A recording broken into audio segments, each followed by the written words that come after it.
அடுத்தபடியாக யோசுவா 24ஆம் அதிகாரம் 15வது வசனம். அதில் என்ன அப்படின்னு சொன்னால், ஆண்டவர் நம்முடைய குடும்பங்களை விசாரிக்கிறதாக வந்திருக்கிறார் இல்லையா. கர்த்தர் தனிப்பட்ட மனிதனை மாத்திரம் இல்லை, அவர் குடும்பத்தை அன்போடு விசாரிக்கிறார். மட்டுமல்ல, குடும்பமாக முழுதும் நாம் ரட்சிக்கப்பட வேண்டும் என்று விரும்புகிறார். ஆண்டவரே குடும்பத்தை ஏற்படுத்தி கொடுக்கிறார் இல்லையா. இந்த குடும்பத்தின் ஆண்டவர் நம்ம கொடுப்பதன் பிரதான நோக்கம் என்ன அப்படின்னா, ஆண்டவரை நாமும் மகிமைப்பட வேண்டும்.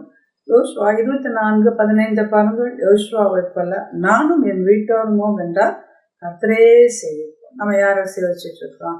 சில குடும்பங்கள் பெருமை, சில பணம் அதை செலவு பண்ணுற, சில பேர் வேண்டாத காரியங்களுக்கு வாழ்க்கை அர்ப்பணம் பண்ணுறாங்க. ஆனால் நம்ம ஆண்டவருக்கு நம்ம வாழ்க்கை முழுமையாக அர்ப்பணம் செய்கின்ற பொழுது ஆண்டவர் நம்ம ஆசீர்வதிக்கிறார்.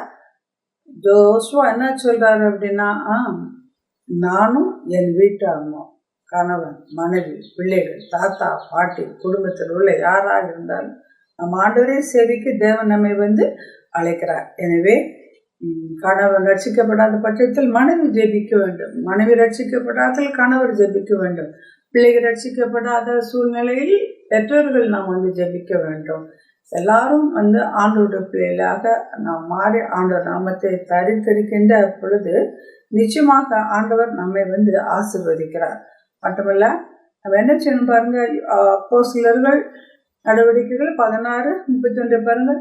கர்த்தராகிய இயேசு கிறிஸ்துவை விசுவாசி, அப்பொழுது நீயும் உன் வீட்டாரும் ரட்சிக்கப்படுவீர்கள். நமக்கு அந்த விசுவாசம் இருக்கிறதா? விசுவாசம் இல்லாத பட்சத்தில் நம்மளால ஒன்றுமே செய்யவே முடியாது.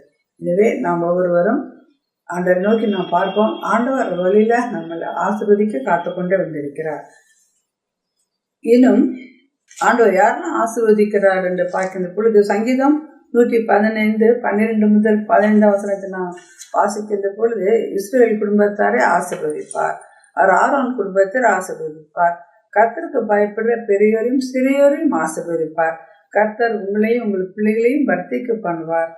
இதெல்லாம் யாரு? வானத்தையும் பூமியும் படைத்த கர்த்தரால் நீங்களும் ஆசீர்வதிக்கப்பட்டவர்கள் என்று இந்த பகுதி கூறுகிறது.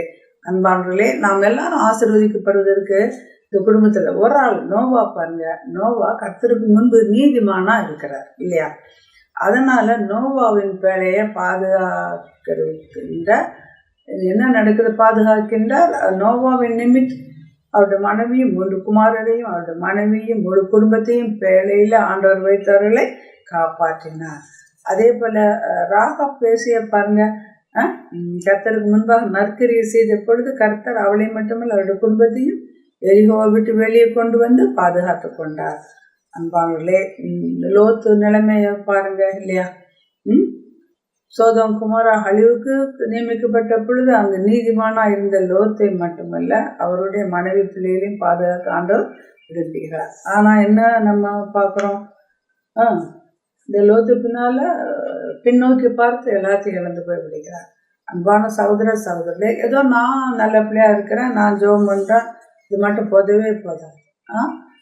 வாழ்க்கை திருப்பி பார்க்கின்ற பொழுது கடவுள் கிருபையாக அன்னைக்கு 8வது தலைமுறை கிராண்ட் சில்ட்ரனை பார்க்கின்ற பொழுது இதோடைய தலைமுறையாக ஆண்டவர் நம்மை ஆசீர்வதிக்கிறார். நான் எல்லாரையும் ஆசீர்வதிக்கிறார் இல்லையா. ஆரோன் குடும்பம் இப்படி எல்லாரையும் ஆரோன் குடும்பம், ஆரோன் தெரிந்து கொள்ளப்பட்ட சின்ன பிள்ளைங்க பெரியவங்க எல்லாரும் ஆசீர்வதிக்கிறார். எனவே அப்படிப்பட்ட வாழ்க்கைக்காக ஜெபிப்போமா? அன்பை தாப்பனே உண்மை துதிக்கிறோம்ப்பா. ஆண்டவரே தேவரே தயவாக நீங்கி எங்களை ஆசீர்வதிங்க.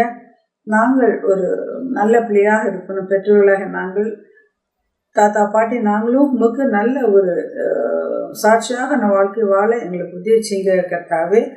சுவாமி ஆண்டவரே, நாங்கள் முன்னோக்கி நாங்கள் பார்க்கிறோம். நிர்வாணத்தையும் பூமியும் படைத்த கர்த்தர் உம்மாலே நாங்கள் ஆசீர்வாதமாக இருக்க உதவி செய்யணும்.